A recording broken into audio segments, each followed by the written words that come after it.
Hey guys, welcome back to the MCU HQ. It is that time of year again. A new MCU film is right around the corner.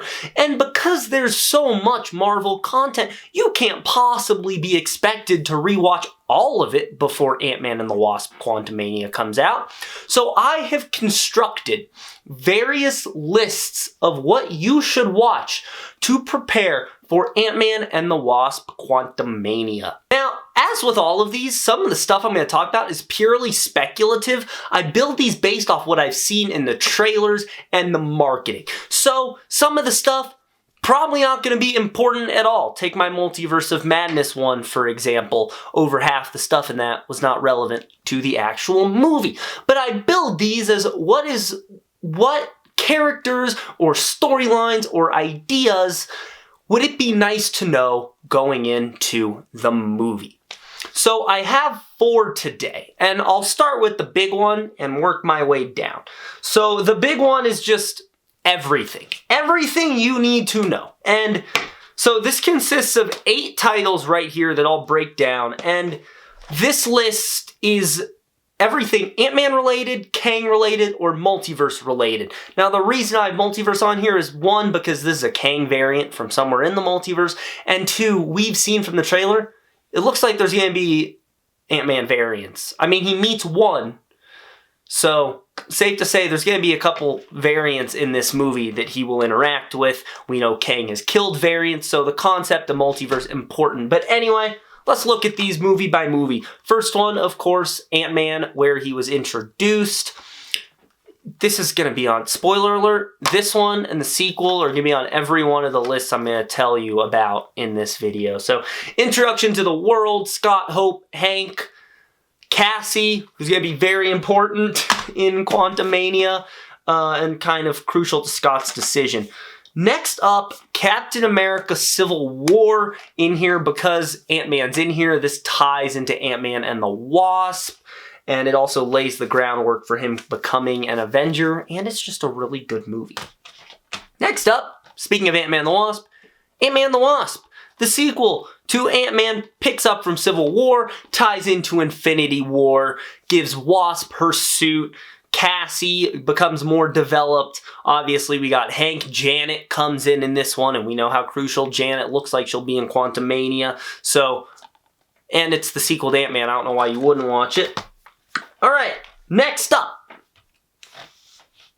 Avengers Endgame. I don't like this slipcover. But Ant-Man's in here. He becomes an Avenger in this. And, you know, this helps set up where he's going to be in Quantumania. Cassie's all grown up.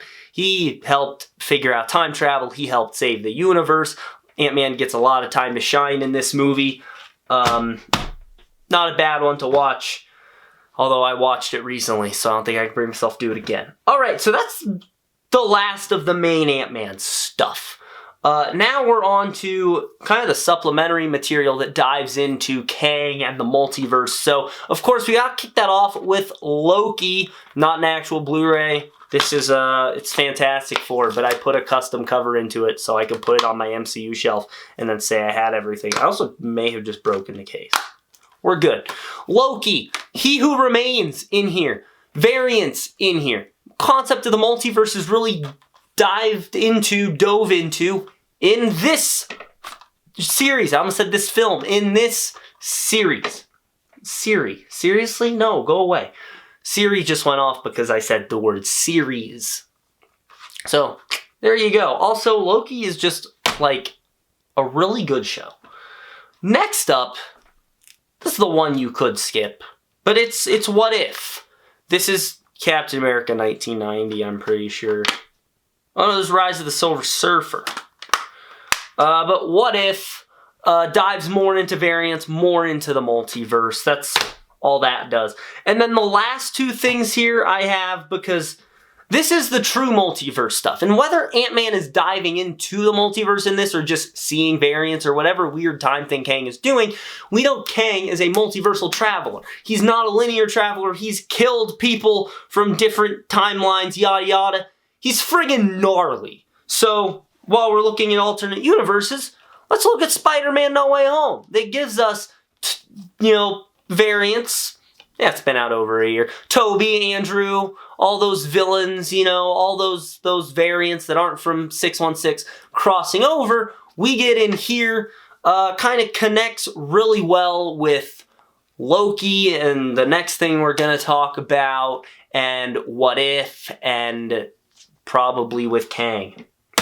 And lastly, I have Multiverse of Madness, because, we're going through multiverses, and we're seeing incursions, and we're seeing timelines being destroyed and whatnot, which we know Kang can rewrite existence and shatter timelines, according to Janet Van Dyne. So that is sort of the everything, as I call it, because I couldn't think of a better name, where it's just everything Ant-Man's been in and everything that can develop Kang and the multiverse that much more. But if you're like me, you don't want to watch all that stuff, especially because, a lot of it isn't the best. So let's simplify this a bit, shall we? Let's shave a couple things off and just compile what I call Kang plus Lang, which this is, as it says, Kang and Lang. Scott Lang, direct effect on the Ant-Man storyline and Kang. So this is 4 things. This is significantly less. Of course, we have Ant-Man and Ant-Man the Wasp, both Ant-Man films. Civil War is not on here because Civil War doesn't further the Ant-Man story. Yes, it's an appearance, but it doesn't really do much for the character of Ant-Man that you can't figure out through Ant-Man and the Wasp. And then next up, I have Endgame because, oh yeah, Scott's very crucial in this movie. And then, of course, for the Kang part of Kang plus Lang, we have Loki, because this introduces Kang, or at least a version of him, and we'll see his much more evil and destructive variant in Quantumania. So this is like essential reading, I feel like, for the entire multiverse saga, is this series. Cannot wait for Season 2, by the way. I'm so excited for Season 2 because I love Season 1. Okay, but let's say you don't want to watch anything Ant-Man's not in because you only feel like watching your Ant-Man stuff. Well, don't worry. I got that for you too. So,